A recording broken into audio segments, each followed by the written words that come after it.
Céline est photographe, c'est une pro en ce qui concerne la photo, mais dès qu'il faut utiliser son PC, c'est la galère. Elle passe beaucoup de temps pour faire peu de choses, et elle aimerait bien être plus rapide et donc plus productive. La solution est très simple, mais très peu utilisée, les raccourcis clavier. Allez, bon visionnage.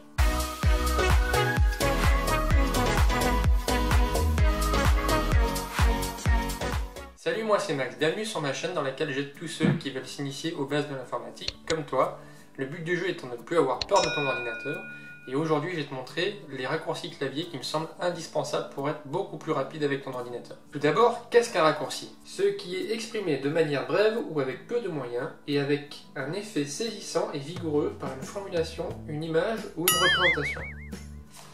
On s'en fout. Un raccourci, c'est le chemin le plus court, plus direct pour atteindre ton objectif. Autrement dit, comment mettre une seconde à faire quelque chose qui t'en prendrait 30. Avant la démo, voici un petit zoom sur le clavier. Tout d'abord, la touche la plus importante pour le raccourci est CTRL ou CTRL. C'est celle qu'on va le plus utiliser en combinaison avec deux touches pour faire des raccourcis. Tu auras aussi besoin de la touche Tab et Shift qui se trouve aussi sur le côté gauche. De la touche Windows toujours dans le même coin, des touches commençant par F tout en haut du clavier, de quelques lettres de l'alphabet et des touches directionnelles. Dans la petite démo, je t'ai préparé mes 5 meilleurs raccourcis, plus d'autres que je trouve assez sympas. Donc je vais te montrer le top 5 des raccourcis qui pour moi est indispensable à l'utilisation d'un ordinateur de manière productive. Donc si je me mets sous Word pour te montrer le premier raccourci, donc le premier raccourci c'est CTRL Z.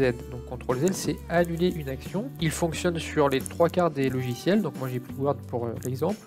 Donc si j'écris un texte qui ne veut rien dire et que j'appuie sur CTRL et Z, je vais annuler mon écriture.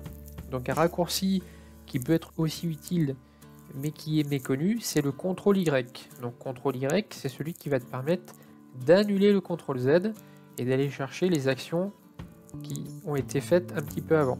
Donc par exemple, si je fais plusieurs CTRL Z, donc là on va voir des choses que j'ai pu taper un petit peu avant, et si j'appuie sur CTRL Y plusieurs fois, ben je vais aller rétablir mes actions. Et là j'appuie encore sur CTRL Y mais il n'y a plus d'action donc je suis au bout de mes répétitions. Un autre raccourci assez utile qui fonctionne aussi sur n'importe quel logiciel, c'est le CTRL F. Donc le CTRL F, si j'appuie sur CTRL sur mon clavier sur F, va me permettre d'aller retrouver un texte saisi sur une page. Donc là on voit que j'ai tapé France et je vais retrouver sur le côté droit un ascenseur avec un résumé de l'endroit où se trouve le mot que j'ai saisi. Donc là on voit qu'il y en a 70 sur la page et que si je fais défiler, je vais retrouver tous mes mots France sur la page. Donc si on se met sous Word, c'est exactement le même principe. Je peux faire un CTRL F et là on voit que la barre de navigation s'est ouverte à gauche et si je fais bla, il va retrouver tous les mots bla que je vais avoir dans la page. Donc là il m'en trouve 3 parce que je l'écris 3 fois. Un autre raccourci assez pratique pour naviguer entre les différentes fenêtres, c'est Alt Tab. Donc la touche Alt et Tab maintenue. Là je vais retrouver les différents logiciels ouverts sur mon PC et je vais pouvoir aller sélectionner en appuyant sur Tab les différentes fenêtres qui m'intéressent. Donc là si je veux aller retourner sous Chrome sans toucher la souris, je peux tout à fait décider de le faire et si je le fais de manière assez rapide, on voit la fenêtre apparaître mais ça permet de switcher d'une fenêtre à l'autre très rapidement. Une autre option, c'est celle qui permet avec la souris d'aller sélectionner la fenêtre qui nous intéresse. Donc si je veux aller sur mon mail par exemple, je viens de cliquer dessus et je tombe sur mon mail directement. Si je veux retourner à la fenêtre précédente, un coup de Alt Tab et je retombe sur mon Word. Un raccourci maintenant que je vais te montrer sous Chrome, c'est le CTRL molette. Donc c'est l'appui sur la touche CTRL du clavier et puis la molette sur la souris. Donc il suffit d'aller tenir le CTRL enfoncé et puis d'augmenter le zoom avec la molette ou plutôt de diminuer. Donc là je fais des allers-retours avec la molette et ça permet d'aller, on le voit tout en haut, modifier le zoom de la page et donc si jamais l'écriture est trop petite, on peut tout à fait décider de l'agrandir ou au contraire de la diminuer. Donc même principe, ce raccourci fonctionne sur pas mal de logiciels et si je vais sous Word, c'est le même principe. Là je fais un zoom avec ma molette et là un dézoom. Le raccourci d'après, je vais uniquement te l'expliquer mais je ne vais pas te le montrer puisque ça va couper l'enregistrement de mon ordinateur. Donc je vais plutôt juste te l'expliquer. C'est le Windows L. Donc on parle beaucoup de sécurité. Forcément, quand tu es chez toi, tu n'as pas besoin de verrouiller ton ordinateur. Donc Windows L, c'est le raccourci pour le verrouillage de l'ordinateur. Donc L comme lock en anglais. Par contre, quand tu es dans ta société et que tu quittes ton poste de travail, ce qu'il faut savoir, c'est que toutes les actions qui sont faites avec ton PC sont reliées à ton compte. Et toutes les actions faites par un de tes collègues ou par quelqu'un de malveillant sont faites avec ton compte. Donc il pourrait être utile de pouvoir verrouiller son ordinateur, et je te le conseille à chaque fois que tu quittes ton poste de travail, afin d'être sûr qu'il n'y a pas d'action malveillante effectuée. Voilà, donc ça c'était mon top 5 des raccourcis qui te permettent d'être beaucoup plus productif sur ton ordinateur. Donc je te les répète, on avait le CTRL Z pour annuler puis CTRL Y pour rétablir, le CTRL F pour rechercher, le Alt Tab pour switcher entre différentes fenêtres, le CTRL molette pour zoomer dézoomer et le Windows L pour verrouiller ton ordinateur. Ensuite je vais te montrer d'autres raccourcis qui pourraient être assez pratiques. Donc le premier du hors série on va dire c'est le CTRL C CTRL V, donc celui-là je pense que tout le monde le connaît mais je le remonte tout de même. Donc là si je veux aller copier-coller ce texte, je peux aller faire un CTRL C de ce texte et si je vais à la ligne je fais un CTRL V et je vais coller ce texte. Une petite variante c'est le couper-coller. Donc le couper c'est CTRL X. Donc si je resélectionne ce bout de texte et que je fais CTRL X, donc on voit qu'il a disparu parce que je l'ai coupé, et je peux aller décider de le recoller à un autre endroit en faisant toujours CTRL V. Le prochain raccourci te permet de sauvegarder automatiquement sans aller dans Fichier, dans Word par exemple, et faire enregistrer, ou sur un autre logiciel, d'aller dans les menus pour aller le faire à la souris.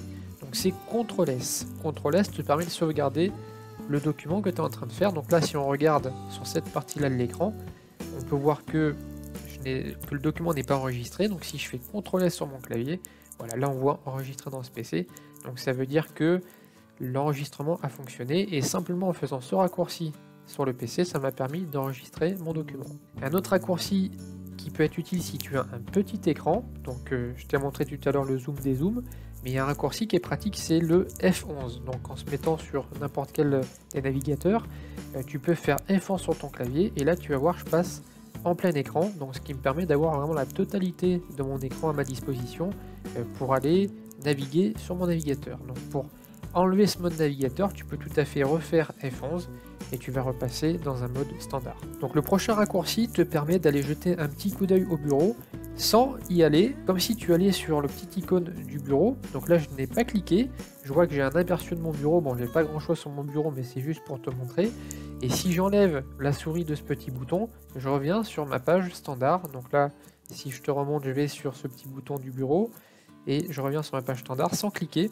Et ça me permet de faire un simple aperçu du bureau. Donc le raccourci du clavier pour cet aperçu bureau, c'est Windows virgule. Donc si je maintiens Windows enfoncé et la virgule, là je vois mon bureau, et si je relâche le raccourci, je vais retrouver mon navigateur et donc toutes les fenêtres que j'ai déjà ouvertes. Le prochain raccourci est très lié au précédent, donc c'est Windows D. Ce raccourci te permet d'aller carrément sur le bureau. C'est-à-dire que là si je clique sur le bureau, je vais automatiquement retrouver mon bureau. Par contre, je peux décider de le faire uniquement avec mon clavier. C'est-à-dire que si je fais Windows D, je vais retourner sur mon bureau. Donc ça peut être utile si jamais on a un document ou un raccourci utile sur le bureau.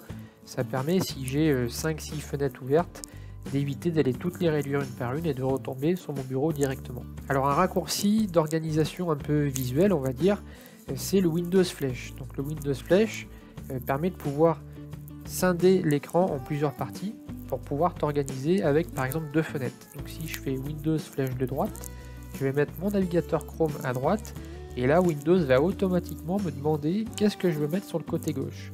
Donc si je vais choisir mon Word par exemple, on voit qu'il va découper la fenêtre en deux et me permettre d'avoir mon Word sur le côté gauche et mon Chrome sur le côté droit. Si jamais je change d'avis et que je veux Chrome sur le côté droit, je peux faire Windows flèche de droite 2 fois sur le côté droit, et après il va me redemander ce que je veux avoir sur le côté gauche. Donc je peux changer d'avis et avoir par exemple Outlook sur le côté gauche. Donc ça c'est relativement pratique. Et donc le dernier raccourci que je voulais te montrer, c'est un raccourci assez sympa, c'est celui qui te permet de mettre des smileys. Donc il va fonctionner sur pas mal de logiciels, et sur Outlook aussi il fonctionne. Donc ça te permet d'envoyer à peu près tous les smileys que tu veux. C'est le Windows point virgule. Donc si tu maintiens Windows enfoncé et point virgule, tu as la fenêtre des smileys qui va s'afficher, et donc tu peux décider de mettre tous les smileys que tu veux en sélectionnant comme tu as l'habitude de le faire des smileys. Donc si je veux mettre voilà, un smiley content, je peux mettre un smiley content et qui tire la langue, etc. Et donc tu as vraiment tous les smileys à ta disposition. Donc ça c'est plutôt cool pour envoyer des emails à tes connaissances en faisant passer un petit message avec des smileys. Merci d'avoir regardé ma vidéo jusqu'à la fin, ça me fait super plaisir comme à chaque fois. J'espère que cette vidéo sur les raccourcis t'aura permis d'être plus productif et plus rapide avec ton ordinateur. Je t'invite, si c'est le cas, à me laisser un petit pouce et un commentaire si tu as réussi ou si tu as appris quelque chose. Et puis bien sûr, si tu as un problème ou une question, n'hésite pas aussi à le poster en commentaire. Je t'invite à t'abonner à ma chaîne et si tu veux aller un petit peu plus loin avec moi, tu peux me laisser ton email dans la description et ça te permettra d'obtenir ton premier cadeau. Sur ce, je te dis à la semaine prochaine pour une nouvelle astuce en vidéo. Porte-toi bien, ciao!